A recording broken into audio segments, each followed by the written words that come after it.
Now, if you thought junior year was stressful, go to senior year. Yeah. No, no, no, no, no, no, no. She crazy, I like it. Get it under my skin, baby, let me tuck you in. Put you to sleep right, persuasive, enticing. Burn your body like a match.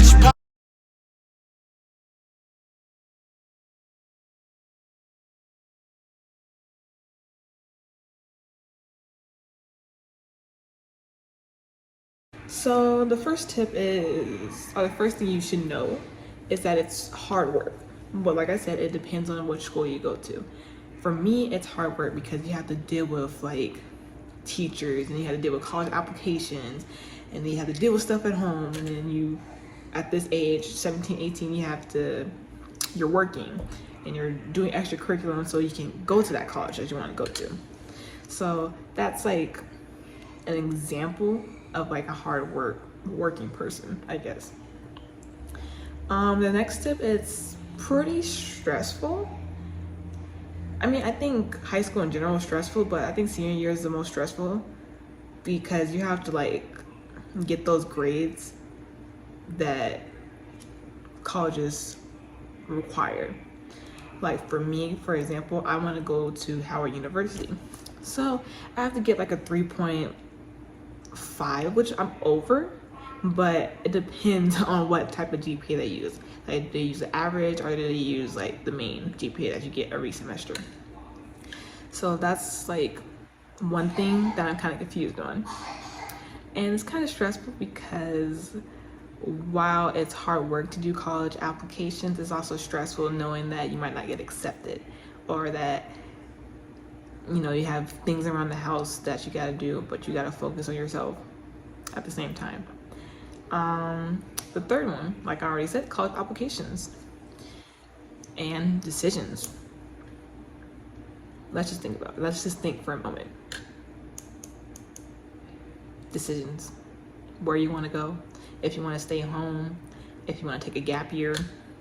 It's like a whole ritual that you have to do about college applications. And for me, I think I'm about to apply to like 10 colleges. So if I can list them off, let's see. I'm applying to Howard, Princeton, Yale, Stanford, University of Chicago, George Washington. That's really all I can list off right now because I can't really remember. But like doing the personal essay and doing more essays, especially for Ivy League, there's like 4 or 5 essays that you have to do. So that's kind of like, how can I have time for myself? Which brings like which brings up the second tip again, which is kind of stressful because you're focusing on college applications, but you're focusing on work at the same time, or playing sports or doing clubs. And it's just, I don't know, everybody's different. For me, it's pretty stressful, especially since I'm like a hardworking person. So I always put more stress on me by doing extra stuff. And no, it's not healthy. Forget to say that. The fourth thing, boys. Don't even get me started with boys. I kind of want to wait until I go to college because there's really no point of me dating any boys, because what if they go to a different college? Long distance relationships honestly do not work. Okay, I'm gonna just say it right now. It might work for some people, but for me, it might not work at all. I'm a pretty open-minded person, and I don't know. I feel like I should wait because I don't want to get hurt and I don't want him to get hurt. So that's really all I gotta say about boys in general. I think the one thing that you should know about boys is you really should wait until you find that one person that understands you more than anybody else, right? And then last tip, parents. For some reason, it feels like your parents feel more distant to you. And is it because like you're leaving the nest, or is it because they're like trying to prepare you for the real world? I don't really know, And sometimes when you're older and when you get older, you feel like your relationship with your parents are like decreasing. And for me, it feels like that kind of, cause I don't know, my mom, I love my mom, but like who doesn't love their mom? Who doesn't love their dad? But it feels like she puts more pressure on me than any of my siblings in here, and I get it. She wants me to be successful. She wants me to be that one person in the family to make a name for myself and surpass her in a way.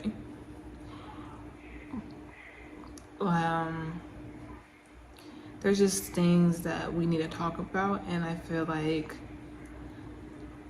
we should talk about it now, because like if I go to high or if I go to college and she like doesn't understand like why I'm moody or why I'm never smiling or why I'm never happy, I want to tell her like, oh, it's because A, B, and C. This doesn't happen to everybody, but I feel like it happens to most people when you're going to college far away and it's out of state, and you know, your like relationship with your parents are decreasing more and more and more. But at the end of the day, you love your parents, so it really shouldn't matter, honestly.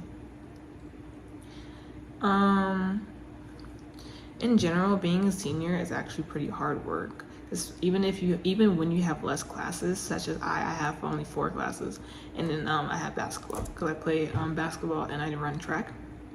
But with my busy schedule, because let's count, I have 4 classes, and my 4 classes are statistics, economics, AVID, which stands for Advancement via Individual Determination. So if you guys like want to go to AVID or want to start going to AVID or entering an AVID, like when you're in middle school or high school, I think you should really do that, because it prepares you for college. It makes you more organized, and it helps you in the long run, especially senior year, because the teachers actually help you with the college applications and helps you fill out grants and FAFSA.